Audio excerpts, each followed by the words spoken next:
Hey guys, it's Mike, and you're watching That's Cool Vintage Collectibles. Today on the show, we're going to talk about 10 different times that Andy Warhol left an impression on the music business and some albums and things that relate to that. And I'll even tell you a little bit about going to a Warhol exhibition a few years back as well. So stay tuned.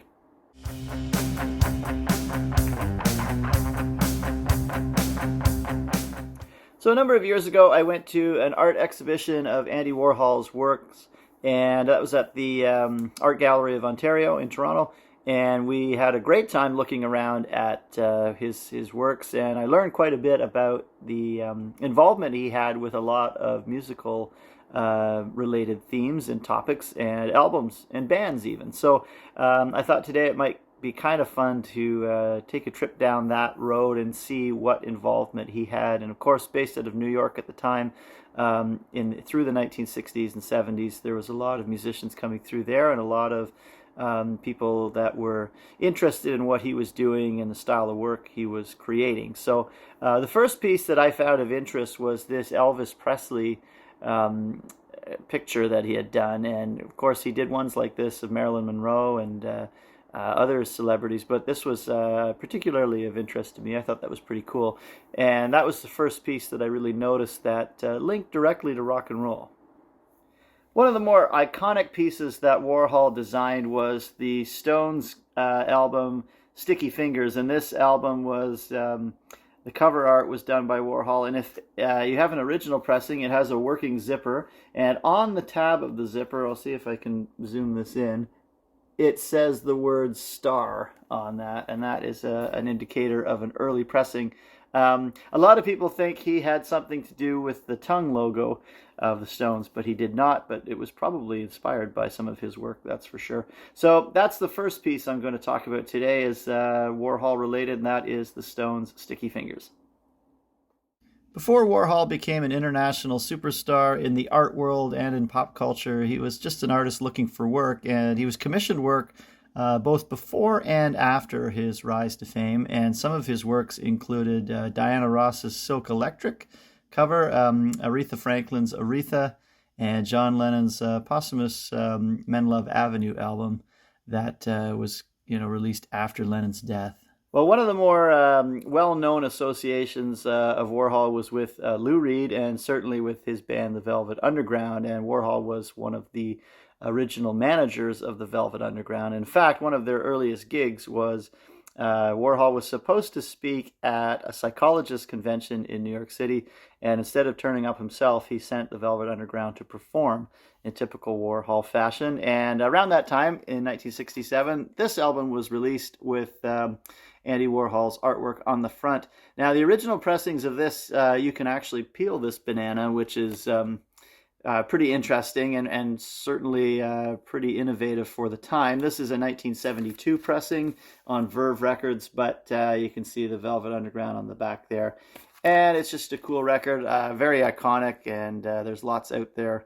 I don't need to go into details on how important this record was, but I will say this record, I think, launched thousands of bands, and it wasn't until much later that people actually caught on to how far ahead of its time this was. And in 1967, it didn't do a lot, but if you look at bands that came out during the New Wave era and into the 80s, you can tell a lot of people were listening to this record.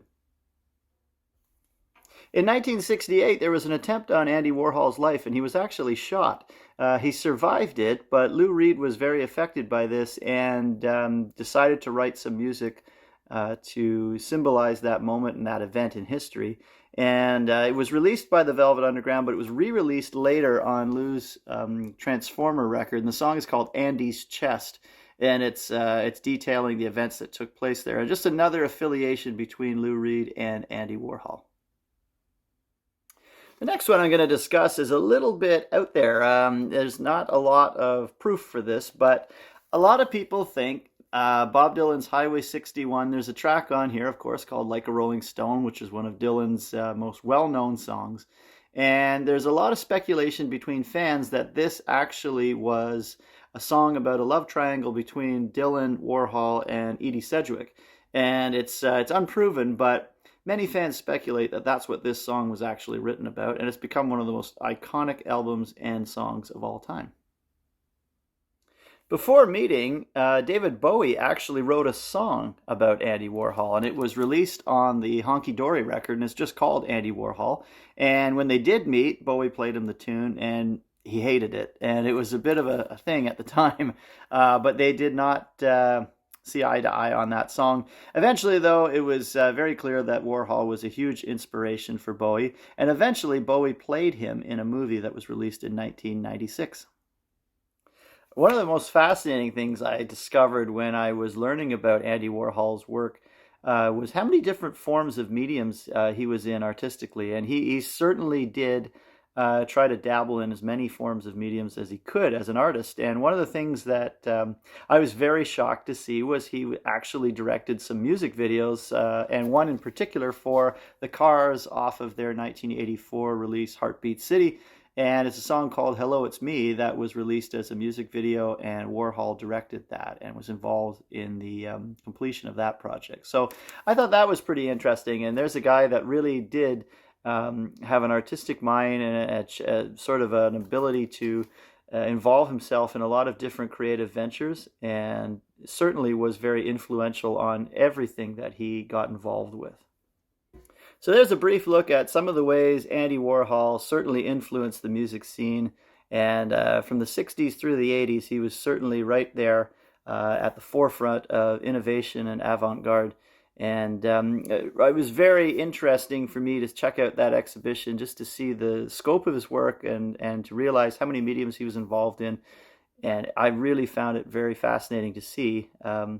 Not knowing much really about him before I went, I hadn't studied that sort of stuff and known much about him as part of history. So it was a cool learning experience for me. If you like history and collectibles and collectible content, that's what we do here on the channel. We'll be talking about rock and roll memorabilia, records, instruments, pop culture, history, sports memorabilia, sports cards, other collectibles, antiques, and more. And if you're into that type of thing, give us a like and subscribe. And we'll see you next time. Keep on collecting.